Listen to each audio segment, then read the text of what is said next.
भारत का बजट विश्व जो आशा की किरण देख रहा है, उसे वो और अधिक प्रकाशमान नजर आए।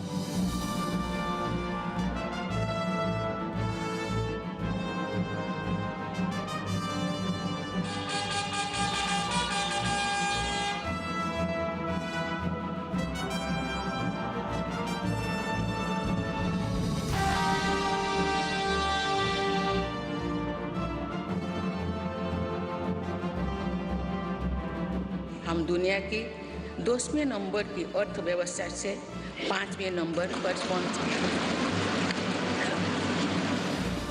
I rise to lay on the table a copy each of the following papers, Hindi and English version: Economic Survey 2022-23.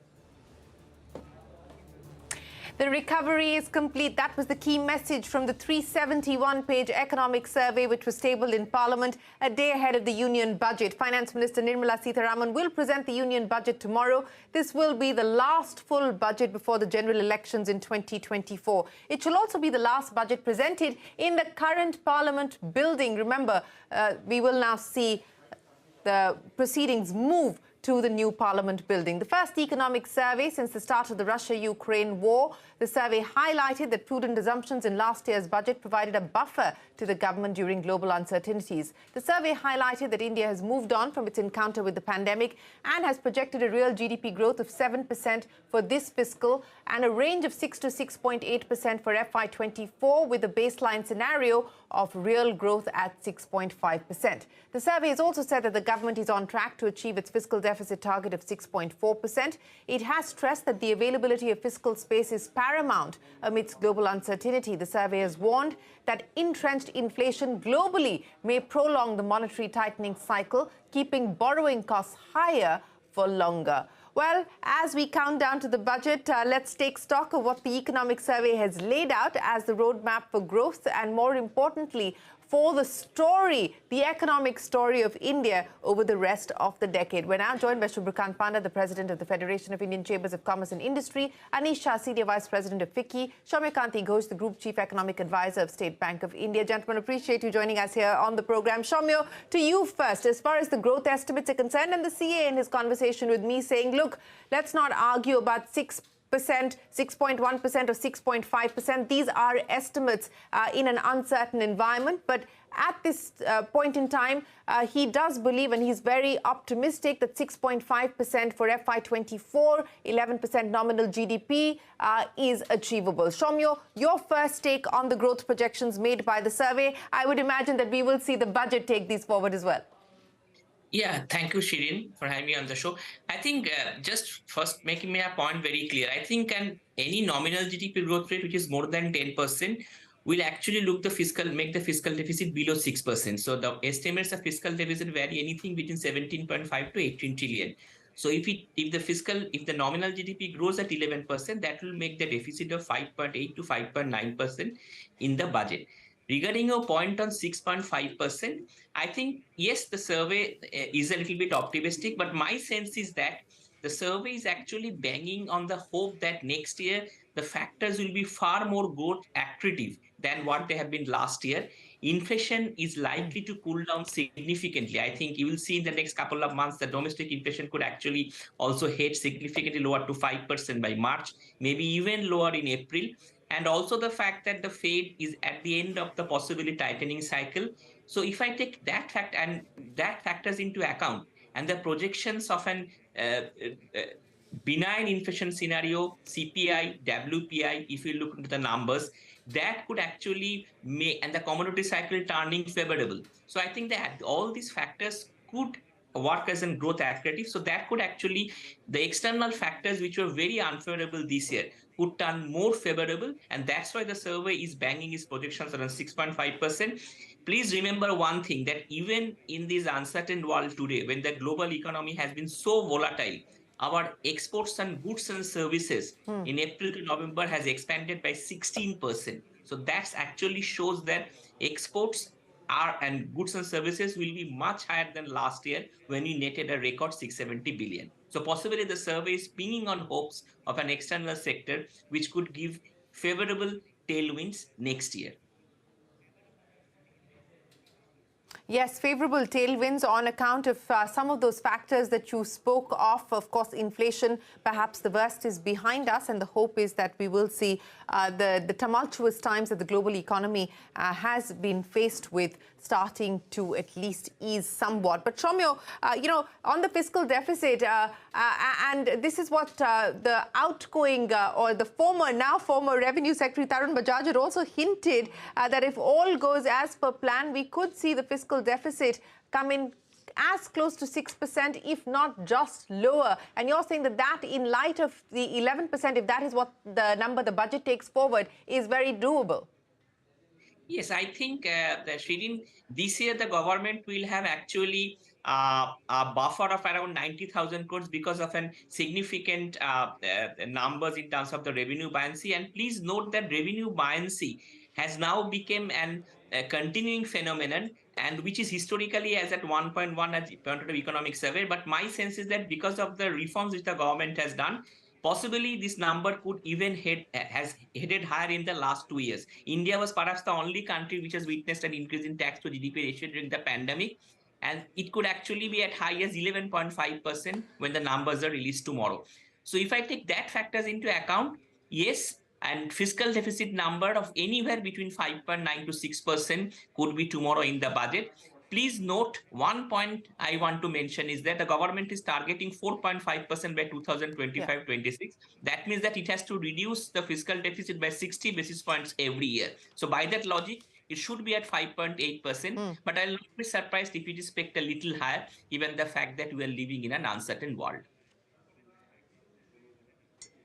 Yes, we are living in an uncertain world, but let me get industry to come in on what they have made of the economic survey. Subhrakant Panda, to you first. And what we have heard from, of course, the government is the fact that the centre's capex has steadily increased from a long-term average of 1.7% of GDP between the period of 2009 to 2020 to about 2.5% of GDP. But the survey also points out that there are incipient signs of private capital formation that are now visible. Subhrakant Panda, in terms of growth, in terms of the roadmap for the rest of the decade, what do you take away from the survey ahead of the budget?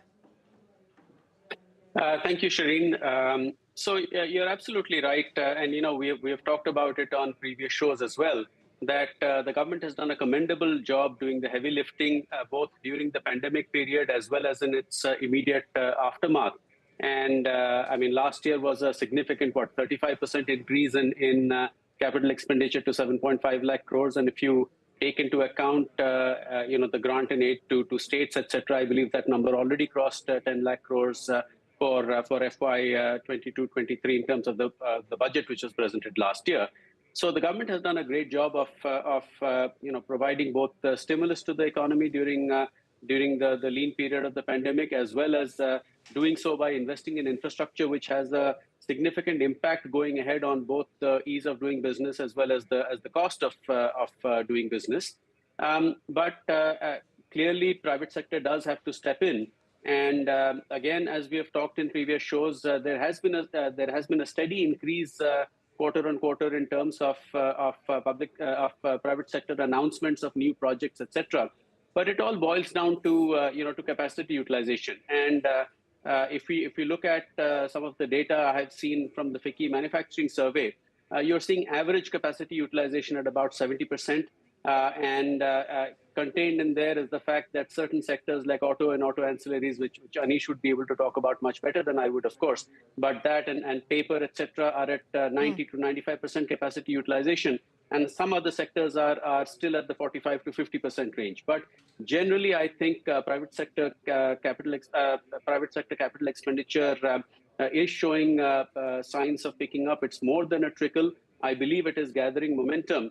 And going ahead, while this will be the year of where there is a transition from substantially government-led capex to private sector once again coming into starting the virtuous cycle. But I think going ahead, both have to work hand in hand. Yeah.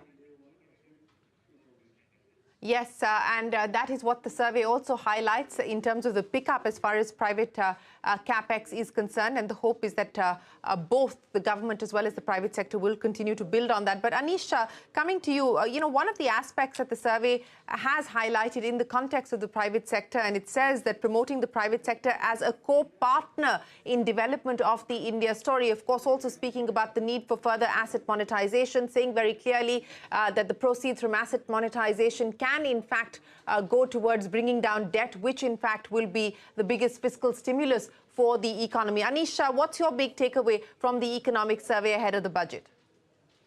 Shereen, first, this is a very optimistic survey, and it's good to see that it actually reflects the optimism that we are seeing across multiple sectors. It also gives certain very specific magnets of growth. And these are real because India is positioned very well in the world today. And if you look at a specific number on the survey, our core debt to GDP is down 9% since 2008.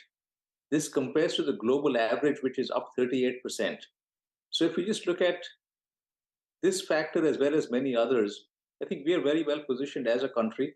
To your point on private sector, we've talked about this earlier, Shireen, as well, which is the government has taken various actions already. It is up to the private sector now to step in to increase capacity, to be able to create a position of strength, not just for India, but for global, especially from a manufacturing standpoint, and take leadership in that space. Soumya, I want to come back to you on what the survey highlighted and the chief economic advisor emphasized on, that there has been significant balance sheet repair both on the part of the banks as well as on part of the corporates, and which is why he's hopeful that we will finally see the animal spirits being unleashed. Credit growth has picked up, double-digit growth, expects that to continue. But also, what was interesting, and that's how he termed it, he said the process of indigestion, because he termed what we're seeing happen this time around with what we saw happen between the 2002 to 2008 period with that kind of boom, but then the indigestion, in his words, that we saw, that process is over, and hence he feels more confident that we will see this lift off. Soumya, what do you make of that? No, I think I agree with that view because unfortunately we did a lot of reforms during the period earlier, but after that there was a global slowdown and we could not capitalize on the opportunity. But this time, Shireen, one important point is that regarding the credit growth, I just want to mention, and this has been mentioned in the economic survey also. This time the credit growth, apart from the industry, 10% of the incremental credit growth this year has been contributed by the MSME sector. And the MSME sector has been doing remarkably well since the pandemic because of the government initiatives like ECLGS. And I think that's a very good sign because that will ensure that the credit growth will remain broad-based. Retail credit growth continues to be well, and if this is the, this is what we are looking in the current year in terms of an buoyant SME sector, the retail sector, and also the fact that the credit growth has also been across sectors where there has been significant deleveraging. I think if you look into some of the sectors like cement, some of the sectors like steel, petrochemicals, civil aviation, I think there is evidence of credit growth across sectors. And the most important thing is that the SME sector, which is the backbone of the employment, and also which has been a significant beneficiary of the formalization process the government has been doing and also continuing to do. If it is taken to a logical conclusion, I think that will actually act as an enabler of growth in the current fiscal. So that's why I think these small steps,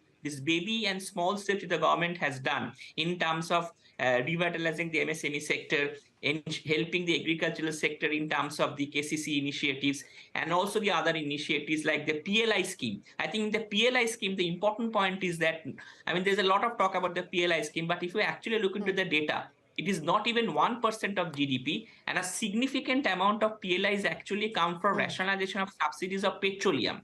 So I think these are some of the things which are ongoing process. Hopefully next year, next year, this will gain momentum and we'll be able to achieve a growth rate where already the first is growing, maybe a little more than what the market is expecting in terms of a GDP number. Yes, you're right. You're pointing out the growth magnets and, of course, PLI scheme, the PM Gati Shakti, the digital infrastructure, the digital public's goods stack. Those have all been identified by the economic survey as growth accelerants. Sanjiv Puri, Vice Chairman of CII and Chairman Managing Director at ITC, also joins me now, as does Janmejaya Sinha, Chief Managing Director, India at BCG. Janmejaya, Sanjiv, many thanks for joining us. Sanjiv, to you first, your big takeaway from the economic survey and any hints or indications that you take away from this on what the budget could say, besides the growth numbers. Okay, first of all, I think the economic survey certainly reflects a lot of optimism for the future, and the enablers have been articulated. And I think the sentiment that's captured in the survey is something that was also captured in the CII internal surveys, where the confidence of the business leaders has in fact jumped significantly in the last survey. So that's one. Second is, I think it's good to note that many of the interventions that the government has put in place, whether it's PLI scheme, the digital stack, and so on, they are playing a role in strengthening the economy. It is good to note also that the capex expenditure of the government, which has been a big boost to consumption and the economy this year, is on track to be completed.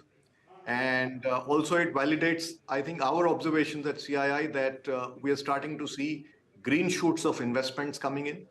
Good to note again, a reassurance again that the agriculture sector, as I had mentioned earlier also, has been resilient, and we do hope that with the better incomes in this season, the crops are also good, the prices hopefully also should be better. That should hold well for the rural economy as well. The services sector is also doing well. That's another area that we also have within CII noticed. Yeah. So all in all, I think some good a lot of positives there, a lot of positivism, lot of hope, and I think the expectation is certainly that the glide path of fiscal consolidation will continue, and we also are expecting that the capex acceleration that has happened in the past will continue, given that they are, and the survey also recognizes that there are global risks to the there are no internal risks really, global risks that are there. So given that situation, we're also looking forward to the trajectory of capex growth continuing, at least for some more time till the private investment gathers much more pace and momentum. Yes, that, of course, is the point that industry has put on the table, and I think there was an acknowledgement of that continuing from the survey as well. Janmejaya, let me come to you on what you make of the survey. Yes, optimism, believe that we are getting back into a period of boom years. That is the expectation at this point in time, with a potential growth rate perhaps of even close to 7 to 8% if everything falls into place over the remaining part of this decade. A departure from some of the previous surveys, sticking to really the economic story of the country, in the words of the Chief Economic Advisor, not throwing in out-of-the-box ideas or so on and so forth, which we have seen in past surveys. Your take on what you make of it? So the most important statistic in the survey that I really appreciated was the reduction in debt. That's really important. And I think we really need to recognize that at a time of uncertainty like this in the global environment. That's a really great thing. I now wish that we could actually start moving in the budget towards a consolidation of the subsidy regime. It will be important both for our energy transition and also in terms of actually making our industry more competitive. I always have a little bit of an issue with PLI schemes. I prefer actually getting some of the basic issues in place. So I would like to see if we can actually start seeing some movement around, what the DISCOM's situation is and whether we can start addressing free power to agriculture and small consumers. It'll help in multiple ways. And I feel that there is a lot of money that is available, which this government can now actually cash in on. The hard work that it has done can actually pay off if the 5 consolidated nationalized banks that it has consolidated, we can bring down government holding from 57% to 49% at the first go. It will already release, in my estimation, their price to book will go from 0.8 to about 1.8 or something. So they could start getting in about 1,50,000 crores there. And I think that some of these changes, putting in the hard work, getting Aadhaar, getting the tech stack in place, getting GST working, we've got a lot of the basic plumbing in place. Now we should start cashing in to make this our day. Yes, a lot of the heavy lifting, as you point out, has been put in place, and of course it will boil down to execution. But let's address the tax buoyancy issue, and that was something that Soumya was talking about as well. And that really is providing that cushion and the silver lining as far as the government is concerned. The chief economic advisor, in his conversation with me, making it clear that it's not just about the headline fiscal deficit number; it's also about the quality of that number. Janmejaya Sinha, I want you to comment on that, because the survey does highlight what they've been able to do on that front and what more they would like to see happen. So, if you really look at it, we are a project finance economy, and we are not a working capital economy. By that, what I mean is that our per capita is not at the level that we want it to be. We want our per capita to rise. We want the productivity of our GDP to improve. So what we want to do is to have the deficit spent correctly. And we have been doing that. We've been building roads. We've been building on the rail. When we build infrastructure, we improve long-term productivity. And for us to borrow, if we use the borrowing to improve our productivity, is the only way we get out from being an emerging country to a middle-income country. Our tax revenues cannot be sufficient for our needs, for the level of growth that we need. So we have to borrow. But we have to invest the borrowings very sensibly, not on basic expenditure, on paying something, but on building the infrastructure. That's why I want to highlight that we have been making a lot of progress on the hard infrastructure. And when he says that, he's spot on. That, we've been spending this money on the government has been spending money on building some of the infrastructure that we have needed. It's not done yet. We need health and education too, and we need to clean up the problem with the energy transition. We need to now take advantage of the banks which have now reached such a stage that they have clean balance sheet. I feel that there are moments in time when you can really start to take off, when the basics are in place, where the double balance sheet problem has been put to bed. Currently, India is the apple of everyone's eye. We will have uncertainty going forward, but we've been dealing with that uncertainty in really thoughtful ways.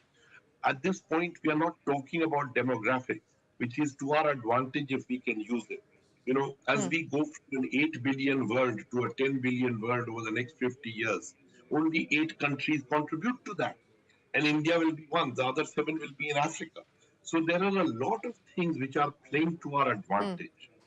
And we need to see how to start to consolidate that.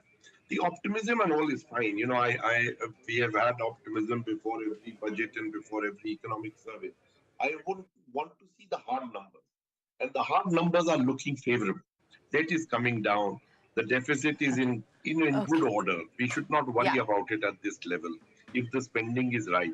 And, of course, I always get lynched by my friends when I talk about the PLI schemes, which I don't particularly like, but I'm an exception and Sanjiv might slap me, but that's okay. Okay. Well, we'll have to see.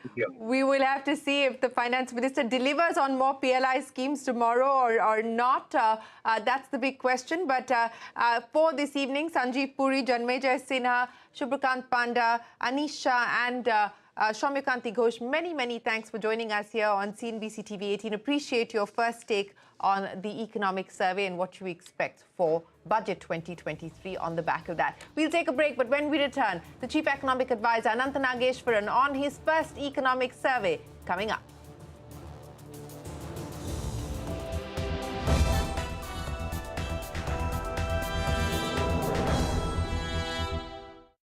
Co-presented by LIC.